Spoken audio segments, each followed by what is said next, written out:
सुनिए, देखिए, समझिए सनातन सत्य। जैसी दृष्टि वैसी सृष्टि, दृष्टि विज्ञान। कुदरत, कुदरती रचना एवं कुदरत के कानून से शाश्वत सुख की प्राप्ति। जोधपुर के परम पूज्य महात्मा उपासक प्रोफेसर डॉक्टर सोहन राज तातेड़ के निर्देशन में सनातन सत्य।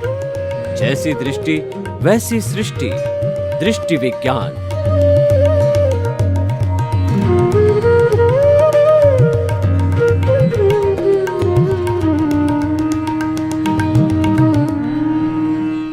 भाइयों और बहनों, मातृशक्ति को नमन। आज का हमारा अति सुंदर विषय है व्यक्तित्व विकास के सूत्र। व्यक्तित्व किसे कहते हैं? व्यक्तित्व दो प्रकार का होता है, बाह्य व्यक्तित्व और भीतरी व्यक्तित्व।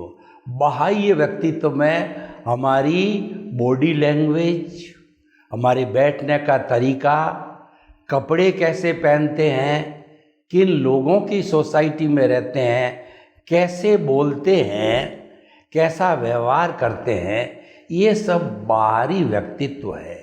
ऐसा कहा जाता है कि एप्रन शोज द मैन। जो कपड़े से व्यक्ति की पहचान होती है, व्यक्ति अगर अप टू डेट कपड़े हुए पहना हुआ होता है तो एक बार वह अच्छा इम्प्रेशन देता है। देखने वाला ये समझता है यह व्यक्ति सज्जन व्यक्ति होना चाहिए। और man is known by the company he keeps. व्यक्ति अपनी संगत से पहचाना जाता है। अगर आप बहुत अच्छे व्यक्तित्व वाले व्यक्ति हो लेकिन आप नशेड़ी, जुआरी, चोर, जेब कतरों के पास में बैठते हो तो कोई आपका परिचित जो है उधर से निकलता है या अपरिचित निकलता है, आपके व्यक्तित्व के बारे में वह कमेंट्स करेगा कि यह भी ऐसा ही होगा, क्योंकि आप गलत संगत में बैठे हो और आप छोटे मोटे कमज़ोर संगत वाले हो और किसी विद्वान के पास में बैठे हो, किसी जो है सज्जन व्यक्ति के पास में बैठे हो, किसी प्रोफेसर ज्ञानी पुरुष के पास में बैठे हो, तो लोग आपका अंकन करेंगे कि यह भी शिक्षित विश्व व्यक्ति होगा, यह भी अच्छे व्यक्तित्व वाला व्यक्ति होगा। तो इस तरीके से बाह्य व्यक्तित्व की पहचान होती है। लेकिन बाह्य व्यक्तित्व का प्रभाव होता है वो एक बार होता है, यानी वो प्रभाव स्थायी नहीं होता है। स्थायी प्रभाव होता है हमारे भीतरी व्यक्तित्व का, यानी कि व्यक्ति के जैसे भाव होते हैं उसके वैसे विचार बनते हैं, जैसे विचार होते हैं वैसा उसका आचार होता है, जैसा आचार होता है उसका वैसा व्यवहार होता है, और जैसा व्यवहार होता है वैसा उसका व्यक्तित्व होता है। यानी कि आप भीतर क्या चिंतन करते हो। अगर आपके भीतर पॉजिटिविटी है, आप सर्व कल्याण की बात सोचते हो, आप समभाव में रहते हो, आप हर व्यक्ति के अंदर आत्मतुला का सिद्धांत अप्लाई करते हो, हर एक को जो है एक समान रूप से देखते हो, तो जो है आपका व्यवहार कभी भी अशुद्ध नहीं हो सकता है। यह जो व्यवहार होता है परमानेंट होता है। जैसे कोई व्यक्ति आपके घर आया और आपको नमस्कार किया, आपने झुक करके उसका अभिवादन किया और आपने उसका सत्कार किया, अतिथि समझ करके आप बैठिए, उसको जल पिलाया, उसको नाश्ता कराया और उससे पूछा कि सर आप किस काम के लिए आए हैं, तो व्यक्ति जो आपकी लाइन का काम बताता है उसके अंदर आप सहयोगी बनने की कोशिश करते हो, उसमें आप दिलचस्पी दिखाते हो, तो सामने वाला देखता है कि मैं सही व्यक्ति के पास में आया और इसने पूरा इंटरेस्ट लिया मेरे काम में, तो आपको वो अच्छा व्यक्तित्व समझेगा। तो इस तरीके से जो भीतर के गुण होते हैं उससे हमारा व्यक्तित्व विकास होता है। तो वैसे तो व्यक्तित्व विकास के कई गुण हो सकते हैं, लेकिन मैं आपको मुख्य और मेन 5 तरह के गुणों की व्याख्या करता हूँ। अभी समय हुआ तो और व्याख्या करूँगा।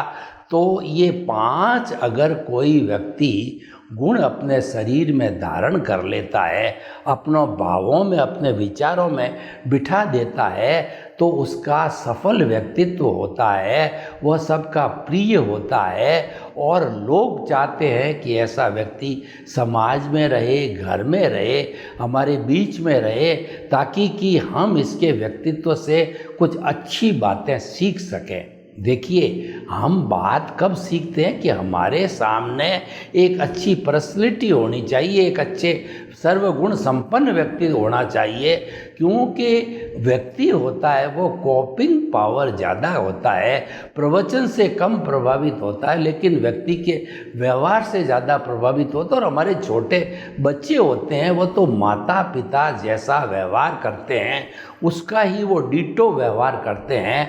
माता पिता अगर व्यसनी है तो बच्चे व्यसनी होते हैं, माता पिता झूठ बोलते हैं तो बच्चे झूठ बोलना सीख जाते हैं, माता पिता जो है वो आपस में प्रेम करते हैं तो बच्चे भी भाई बहन जो है प्रेम करने लग जाते हैं, आदर करने लग जाते हैं, और उनके अंदर सहज ही मानवीय गुणों का जो है वो रोपण हो जाता है, क्योंकि वो कॉपिंग पावर होती है। वो डिमॉन्स्ट्रेशन से, डेमो से माता पिता जो है वो बच्चे की प्रथम पाठशाला होती है परिवार, तो उससे वो ज़्यादा सीखता है, अपने दादा दादी से सीखता है, नाना नानी से सीखता है, बड़े लोगों से सीखता है। तो उन 5 सूत्रों की जो मैं व्याख्या कर रहा हूँ, पहला सूत्र है भावक क्रिया। भावक क्रिया का मतलब होता है व्यक्ति को हमेशा प्रेजेंट में रहना चाहिए। Yesterday never comes and yesterday has gone away, tomorrow never comes. The moment of the present is with us to do something. हमारे मन की ये प्रवृत्ति होती है कि वह भूतकाल की स्मृति करता है, वर्तमान काल का चिंतन करता है और भविष्य काल की वो कल्पना करता है। ये मन का काम है, लेकिन हमारे को मन को समझा करके 100% जो है वर्तमान में जीना चाहिए। यह बात अलग है कभी आपको चिंतन करना पड़े कि मैंने 10 वर्ष की अवस्था के अंदर कहाँ से पढ़ाई की, किसी को बताना पड़े, लिखना पड़े, तो हमको पास्ट में जाना पड़ सकता है। और हमारे जीवन का क्या लक्ष्य है, मुझे क्या बनना है, इंजीनियर, डॉक्टर, चार्टर्ड अकाउंटेंट, तो उसकी कल्पना भी करनी पड़ती है, लेकिन थोड़े समय के लिए। हमें ज़्यादातर वर्तमान में जीना चाहिए। जो नॉर्मल व्यक्ति होता है, और ख़ास तौर से जो लोग डिसअपॉइंटेड होते हैं, वो जो अपने जीवन से हार जाते हैं, वो लोग या तो भूतकाल की स्मृतियों में जीते हैं या भविष्य की कल्पना में जीते हैं। They build the Castle's in the air, वो केवल हवाई किले बनाते हैं, वो प्रत्यक्ष रूप से कोई भी जो पुरुषार्थ नहीं करते हैं। ऐसे लोग अच्छे व्यक्तित्व वाले नहीं होते हैं, सफल नहीं गिने जाते हैं। वर्तमान में जीने के क्या फायदे हैं, देखिए। भावक क्रिया मतलब वर्तमान में जीना। वर्तमान में जीने वाला सबसे बड़ा साधक होता है। जो केवल वर्तमान में जीता है वो मोक्ष की ओर प्रयाण करता है। हमारे जो तीर्थंकर है, केवली है, वो केवल वर्तमान के अंदर जीते हैं, भूत भविष्य में वो कभी नहीं जाते हैं। वर्तमान में जीने से जो हम कार्य करते हैं उसमें हमारी कंसंट्रेशन हो जाती है। जैसे कि मैं अभी आपको एपिसोड के द्वारा जो प्रवचन कर रहा हूँ, अगर मेरा ध्यान सिर्फ प्रवचन में है, यानी मैं वर्तमान में जी रहा हूँ, तो मेरे इस प्रवचन का प्रभाव आपके ऊपर निश्चित तौर पे पड़ेगा। वर्तमान में जीने से हमारी जो विटालिटी है, जो हमारी प्राण ऊर्जा है, वह कम खर्च होती है, जबकि इधर उधर ध्यान को घुमाने से हमारी विटालिटी, प्राण ऊर्जा ज़्यादा खर्च होती है और प्राण ऊर्जा लिमिटेड बनती है। मन वचन काया को चलाने के लिए प्राण ऊर्जा की आवश्यकता होती है, जिसको कर्ण वीर्य कहा जाता है। वो 4 चीज़ों से बनती है, भोजन, पानी और जो सूर्य की गर्मी, ताप, और चौथा जो है वो है हमारी प्राण वायु, ऑक्सीजन।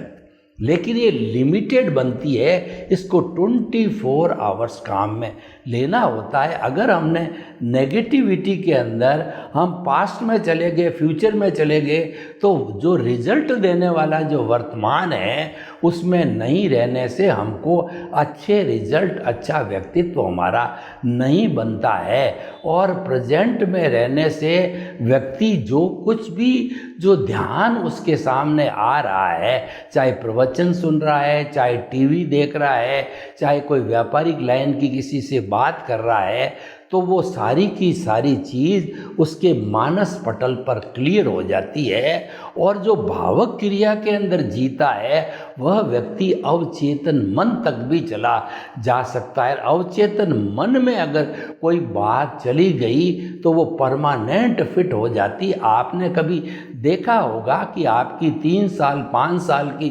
बात जो बच्चे थे आप अवचेतन मन में चली गई तो वो इतनी क्लियर होती है कि 60, 70, 80 वर्ष के होने के बाद भी आपको लगता है, वो चित्र आपके सामने विजुअलाइज होता है कि 5 वर्ष की अवस्था के अंदर मेरे दादाजी ने मुझे ये मुख्य बात बताई थी, जिसका मैं आज भी पालन कर रहा हूँ। उससे मेरा व्यक्तित्व विकास हो रहा है, उससे मुझे प्रसन्नता हो रही है, उससे मेरी एक समाज में पहचान बन रही है और मैं बड़ी आनंद की जिंदगी जी रहा हूँ।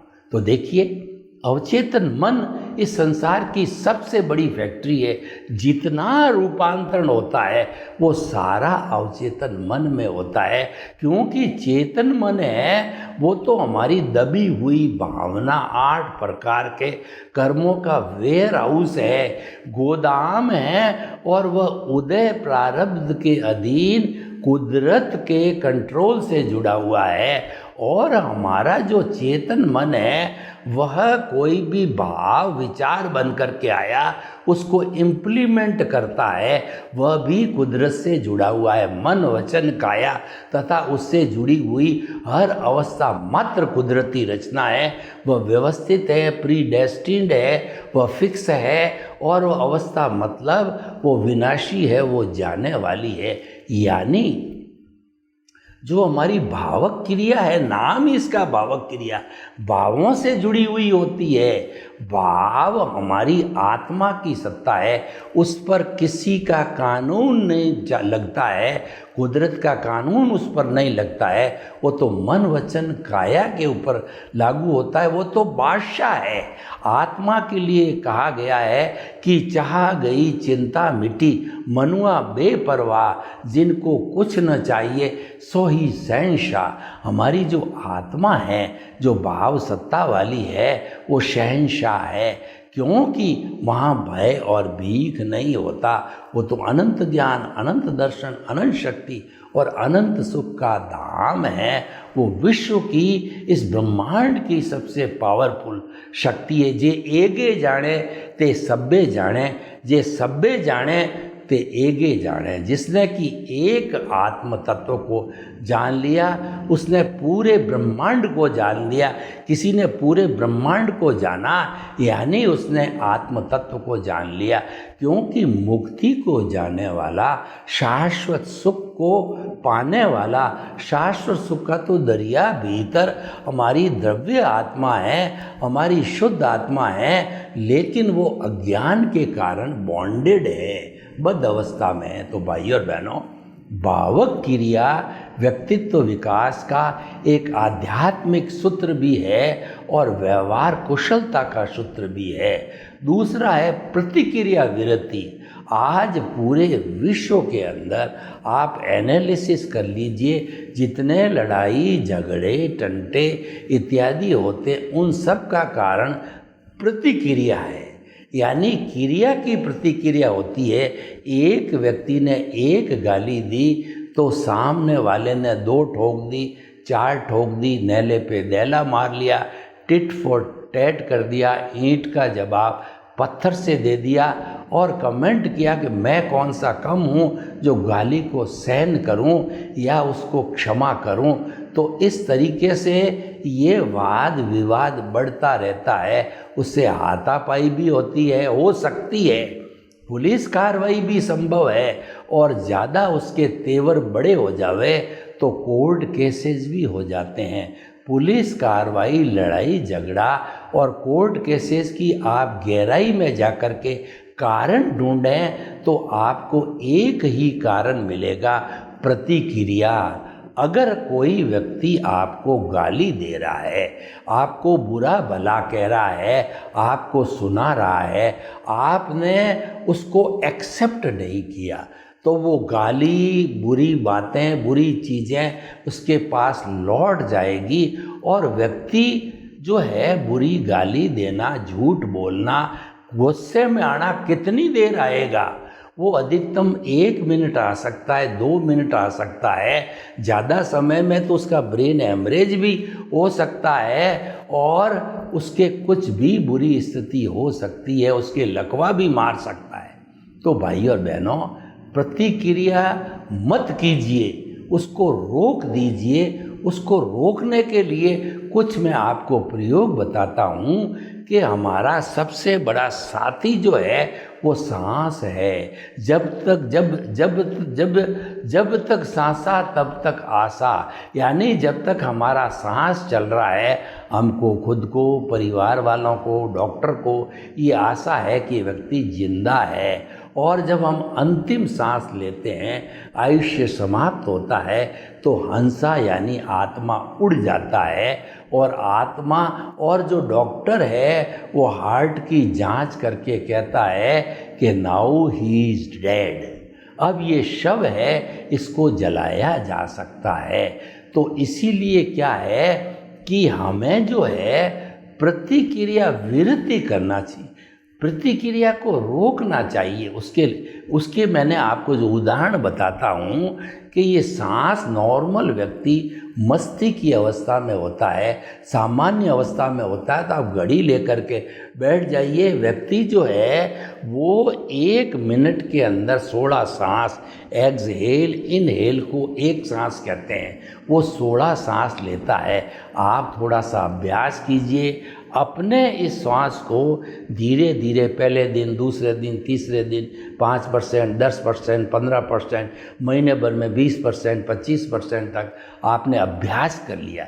लंबा सांस लेने का अभ्यास कीजिए तो सांसों की संख्या घट जाएगी 1 मिनट की, घट कर के 16 से 14, 12, 10 या 8 तक आ सकती है। 8 तक आ जाती तो सुपर स्टेट कहलाती है। और 8 या 10 सांस वाला व्यक्ति के क्रोध, अहंकार, माया, लोभ, प्रतिक्रिया सब समाप्त हो जाते हैं। वह व्यक्ति अध्यात्म जगत का व्यक्ति हो जाता है। वह व्यक्ति मोक्ष के द्वार खोल देता है, वो मोक्ष में जाने के लायक बन जाता है।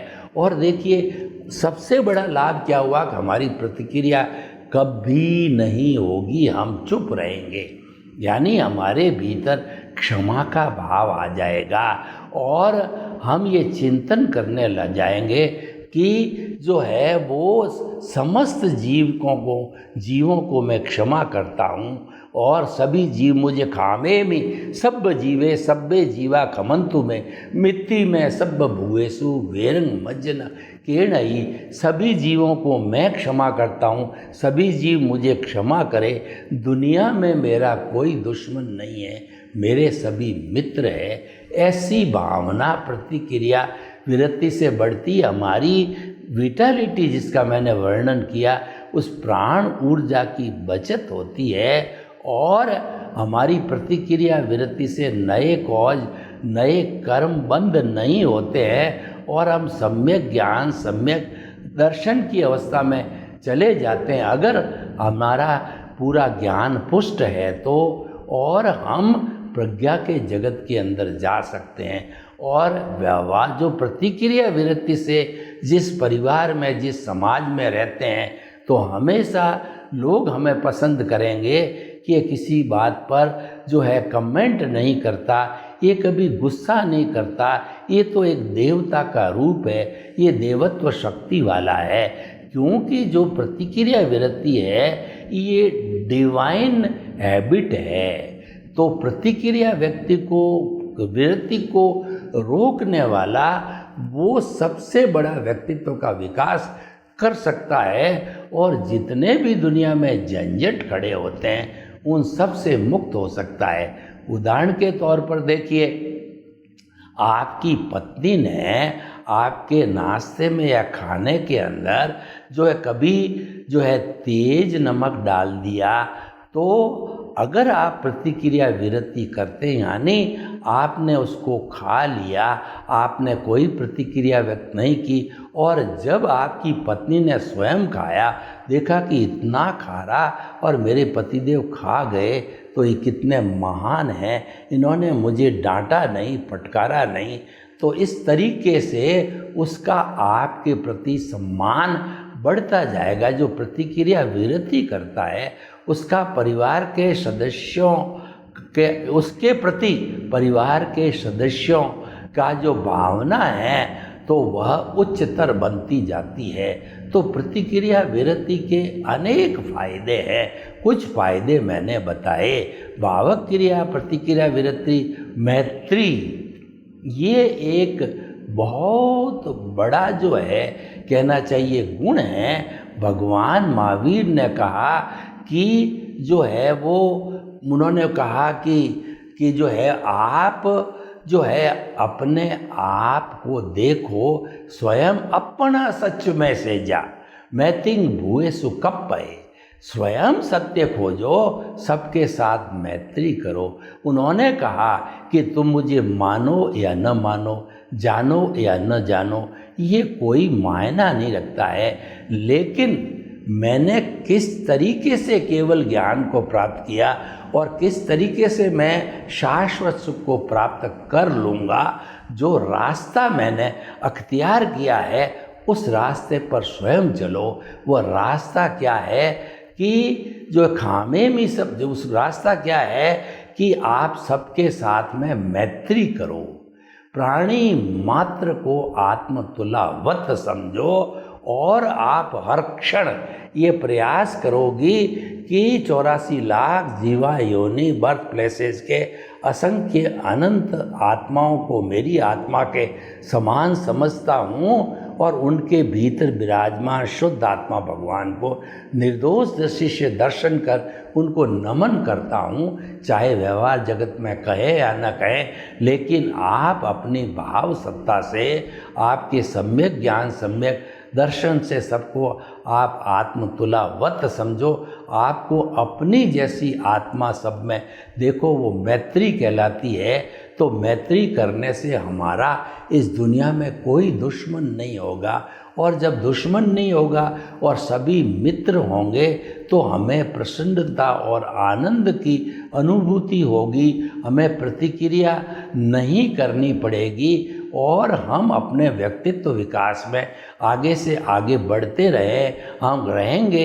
हम जगत कल्याण, हम जो है लोक कल्याण, जय जगत और परोपकार के काम के अंदर समय लगाते रहेंगे। देखिए, हमारी प्राण शक्ति लिमिटेड है और 24 घंटे हर एक को मिलते हैं। तो व्यक्ति अगर अच्छे व्यक्तित्व वाला है तो इन गुणों को धारण करके वह जो अपना 8 से 12 घंटे का समय है दिन को जो है वह 24 घंटे के बराबर का कार्य कर सकता है। यानी कि मनुष्य अधिकतर जो टाइम 24 घंटे में से 12 घंटे भी अधिकतम वर्किंग होता है, उसको नेगेटिविटी के अंदर प्राण शक्ति को, विटालिटी को, कर्णवीर्य को वो खर्च कर देता है और क्रिएटिव वर्क, प्रोडक्टिव वर्क कर नहीं पाता है। मात्र वो टाइम पास करता रहता है। कोई उसको उपलब्धि, अच्छे व्यक्तित्व का धनी नहीं हो सकता वो। तो प्रतिक्रिया वृत्ति और मैत्री मित भाषण, देखिए कि अगर आपको अच्छा व्यक्तित्व वाला व्यक्ति बनना है तो मित भाषण का अर्थ हो गया है आवश्यकता के अनुसार बोलो, जितना भी बोलो प्रिय बोलो, सत्य बोलो, शिष्ट बोलो और सामने वाले को दुख न हो ऐसी वाणी बोलो। ऐसी वाणी बोलिए मन का आपा खोए, औरन को शीतल करे और आप हु शीतल होए। आप लिमिटेड शब्दों में ऐसा बोलो कि खुद भी प्रसन्न हो जाओ और सामने वाला भी प्रसन्न हो जावे। उदाहरण के लिए देखिए, कोई व्यक्ति आपके घर पे आया, आपने तुरंत कहा भाई साहब आपका सत्कार है, अभिनंदन है, स्वागत है, आप आइए, बैठिए, जल लीजिए, जलपान कीजिए और किस कार्य के लिए पधारे हैं, मैं आपकी क्या सहायता कर सकता हूँ, आप बताइए। देखिए, सारी बातें हमने एक साथ लिमिटेड मित भाषण में उसके उपयोग की चीज़ बता दी। अगर हम दूसरों की केयर करते हैं, यानी भगवान ने भी कहा है कि God help those who help themselves, ईश्वर उसका साथ देते हैं, उसकी मदद करते हैं जो अपनी खुद की मदद करता है। यानी आत्मविश्वास होना चाहिए, आत्मबल होना चाहिए, आपको अपनी खुद की मदद करना चाहिए। और जो व्यक्ति दूसरे के आंसू पहुंचता है, ईश्वर उसकी आंखों में आंसू कभी नहीं आने देते।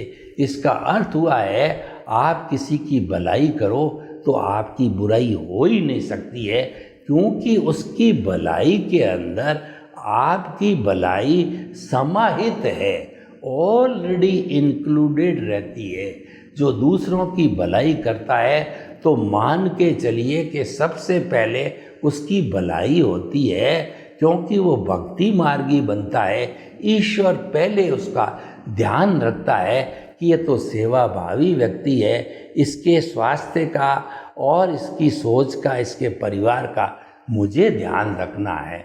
तो भाई और बहनों, जो है वो प्रतिक्रिया मैत्री मित भाषण हमें जो है वो संक्षेप में बात करनी चाहिए। और जहाँ स्पीच प्रवचन एपिसोड आपको समय दिया जाए कि आपकी विद्वान हो, आप आधा घंटा 1 घंटा इस विषय पे हमको ज्ञान दीजिए, तो वहाँ पर आपको खुल करके बातचीत करनी चाहिए, अगर आपका अभ्यास है तो। क्योंकि सामने वाला चला कर से आपसे जो है ज्ञान मांग रहा है, सलाह मांग रहा है, तो मांगने वाले को सलाह अवश्य देनी चाहिए। बिना मांगे सलाह देने से वो हमारी एक तरह से इंसल्ट है, वो हमारा तिरस्कार है, क्योंकि वो तो मांग ही नहीं रहा है, हम हमारी तरफ से दे रहे हैं। तो वैसा नहीं करना चाहिए। मित भाषण करने से हमारी विटालिटी, वो उसकी बचत होती है। जो मौन रहता है, देखिए मित भाषण का अर्थ होता है कि व्यक्ति जो है 24 घंटे में 1, 2, 3 घंटे मौन रहने का अभ्यास करना चाहिए। मौन रहने से हमको ईश्वरीय ज्ञान होता है।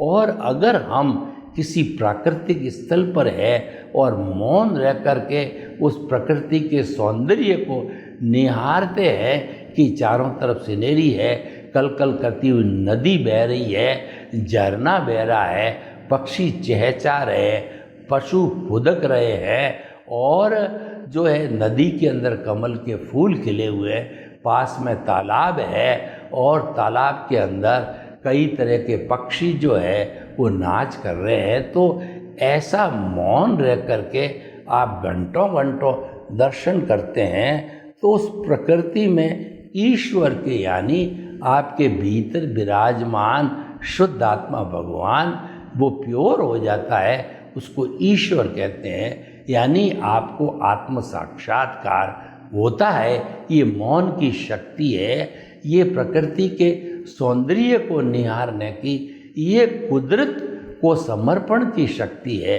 कुदरत को समर्पण ही सच्चा समर्पण है। और हमारे भीतर जिस अज्ञान के कारण हम ईश्वर नहीं बन पाते हैं, उस अज्ञान का नाश ही अज्ञान का त्याग ही सच्चा त्याग है। अज्ञान का त्याग कब होता है कि हम हर क्षण सम्यक दर्शन, सम्यक ज्ञान की एप्लीकेशन करें, यानी हमारे भावों में ये विचार हर वक्त घंटी की तरह बजना चाहिए। हमारा आहार हित मित रित होना चाहिए।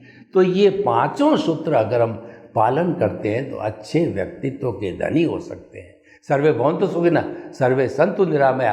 लोक के जीवों को सुख मिले, शांति मिले, आनंद मिले, प्रेम मिले, सौहार्द मिले और हम अपने व्यक्तित्व को अच्छा बना करके एक सज्जन व्यक्ति समाज के सामने बने। आपके प्रति मंगल भाव।